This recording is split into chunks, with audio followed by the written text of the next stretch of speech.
Alright guys, sa mapagpalang araw sa inyong lahat. Alright, meron tayong isang reaction video dito kay Rob Trip.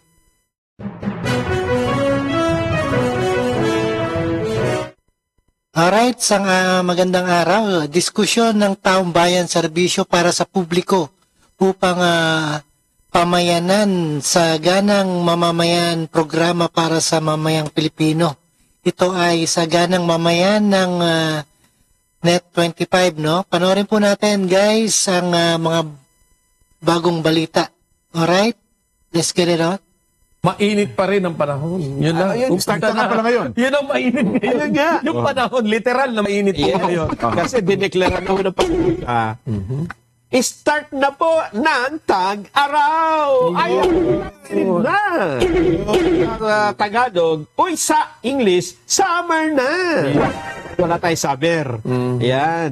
Humina na ho ang Ayan, summer na, no? monsoon o hanging amihan. Ang ibig sabihin, mainit na mararamdaman panahon. na natin ang epekto ng mainit na panahon. Okay. Ito, ngayon lang araw na ito, alam mo ba, 47 degrees Celsius ang heat index sa Dagupan City.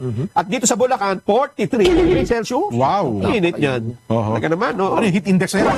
Heat index. Yun. Oo. Naku, di Hindi sa ka pwede mga... magkakalat yan, kapatid na Nelson. Bakit?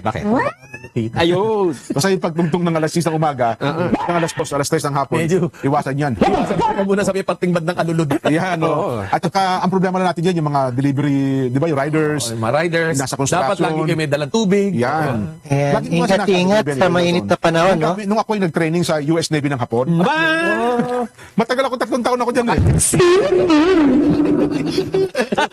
US Navy. US Navy At ng ng Japan, nag-planning press.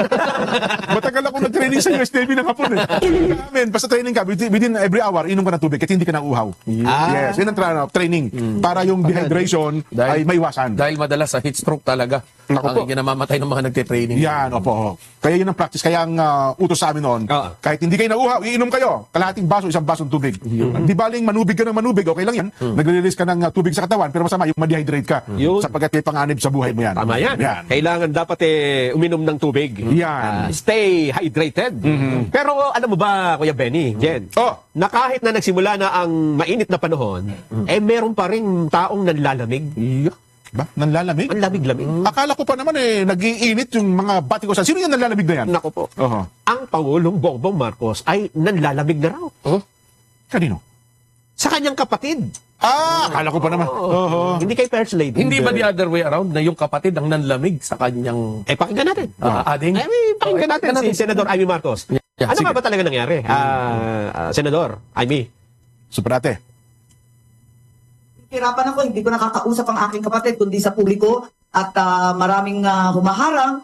Isa na lang po, okay lang. Kung hindi ang binanggit sa rally, tutol. Ang sinabi ko naman, mula ngayon, tutukan na natin tong issue to kasi nakasalalay dito ang pagkatao at soberanya ng Pilipinas. This is way past Marcoses or Dutertes or politics or the elections. This is really the most important argument today. Ayan. Ayun. Nanlalamig na. Yung sinabi niyang soberanya, malamang ang tinutukoy niya ron is kung pwedeng gawin kay Duterte to, dati Pangulo, Oo. pwede rin gawin doon sa masusunod pa. Ayun na nga. Na didemanda mo lang doon si alam mo.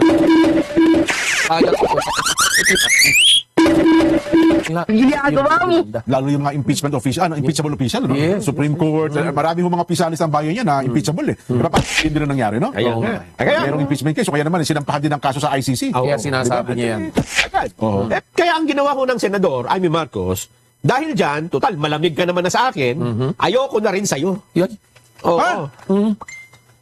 Ayaw na. Ayun na. Tumiwalag na po si Senador Amy Marcos Yun, naghiwalay yung sa alyansa para sa bagong Pilipinas na suportado ng administrasyong Marcos. Alam mo, ako ang isa sa mga masasabi ko na lungkot sa balita na yan, Nelson. Bakit? Alam mo, kasi tayo, ugali natin, ayaw natin lalo yung magkakapatid, di ba? Yung biological na kapatid mo, di ba? Sa laman, yung mag-aaway kayo dahil lamang sa politika. Nakakalungkot yung bagay na yan, Nelson.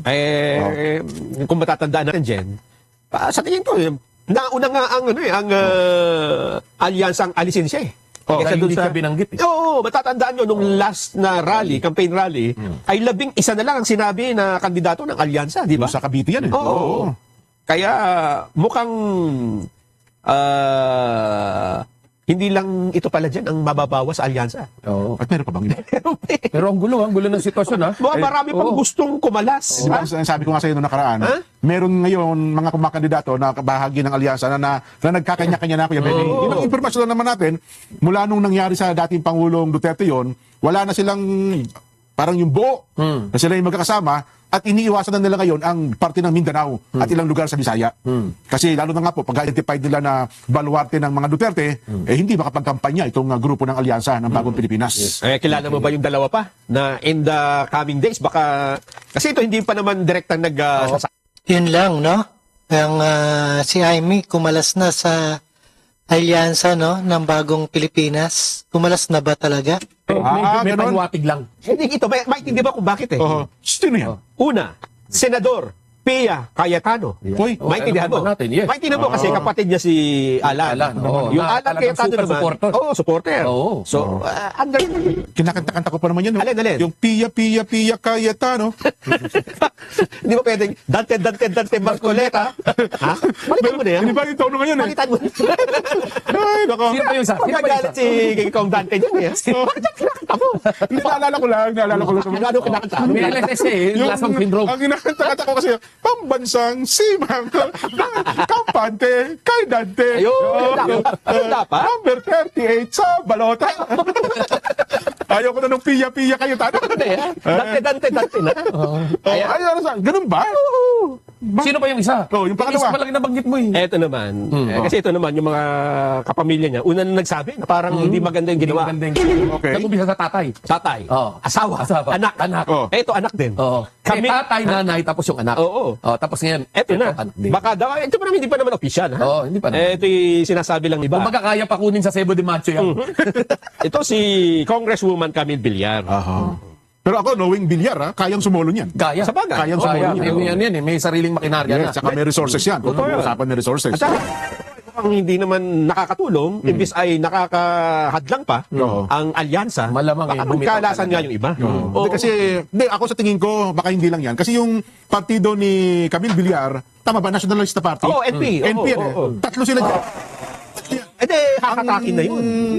At syempre, ang inaasahan nila dyan ay ang pamilya Manny Villar at saka si Ida Villar. Sa funding, ano? Kung ang pag-uusapan ay funding, Oo nga, oo. hindi ko na sasabihin kung sino. Alamin na lang. Kung Sino, sino yung sa NP? tatlo ng membro dyan ang kapatido nila sa NP rin. Naku po. Yun lang naman, sana, mali tayo, no?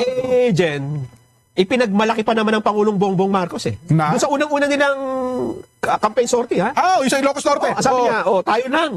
Ang partido na nakabuo ng kompleto. 12 tayo. Pwede ba natin ipaalala? Baka sabihin Hindi, nila kompleto naman, 11. 11 na lang kompleto. Kompleto ang 11. Meron ba tayong video na? Pero gaya lang mukhang hindi naman inihanda eh. Ganun ba? Pero natandaan mo yun, di ba? Oo. Yung pabulol-bulol pa nga eh, di ba? Yung Pangulo, kasi na nakakompleto. Saka talagang pinili natin yan, subok yung mga yung tao na yan. Oo. Yung kabila niya, kalaban natin eh. Parang mga nautusan na pinabili ng Yun, suka yun, eh. yun. Magkakaroon Doon nagsimula yes. yung napabili ng suka. Yes. Yung mga kalaban daw nila. Oo. Ganun talaga. Nako. Ang isa sa naaawa ko dyan ngayon, naipit na ipit. Alam mo kung sino? Sino? Senator Francis Tolentino. Oo nga, Di ba? oo. Well, alam mo na, si Santol, kasama sa palatuntunan niya. Wala tayong masamang tinapay. Ngayon, ang statement niya, ang pinakahuling statement, nakita kong pinost niya ay mali ang ginawa sa pagkaka-arresto kay dating Pangulong Rodrigo Duterte. Yun ang nilabas ng statement ngayon. But of course, Well, huli man, no? At nandun na kasi ang dating Pangulong Rodrigo Duterte, still hindi pa rin uhuli kung kikilos yung mga tao at sabihin ng totoo. No? Especially ito pong ating mga mabatas na tindigan kung ano man yung tama. No, kasi bihira na ata sa ating lipunan ngayon na tumatayo sa prinsipyo. Ayun nga. 'Di ba? So ngayon, unti-unti na, marami kasing sa online lang, ang dami nagsasabi, bakit ngayon lang daw kumilos ang Super Ate? Samantala, nung nandoon sa Villamor, dapat kumabas na. At nagpakitang gilas na. Pero kasi sa tingin ko doon sa gate na yun, kapag si Super Ate ang nagpumilit pumasok, hindi siya awatin ng mga sundalo at pulis doon. Di ba?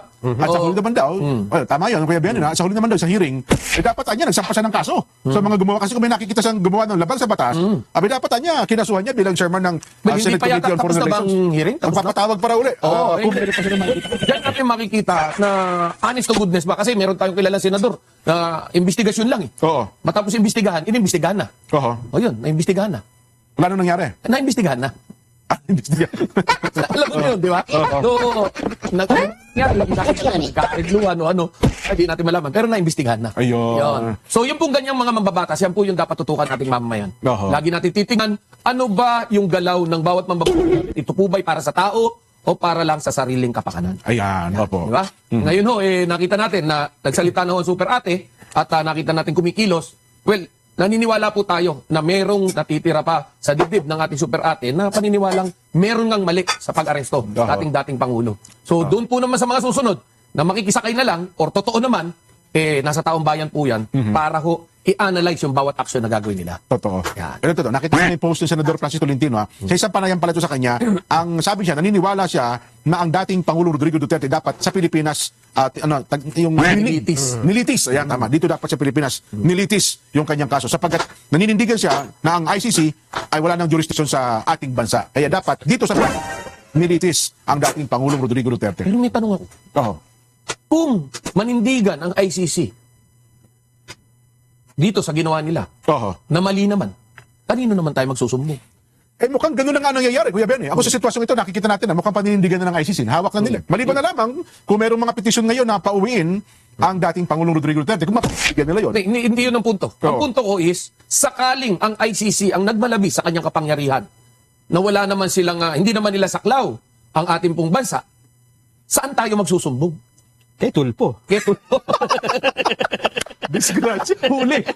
Na ito Oo. Ito tinatanong mga nasa online ha. Mga netizen. Oo. Magsalita kayo.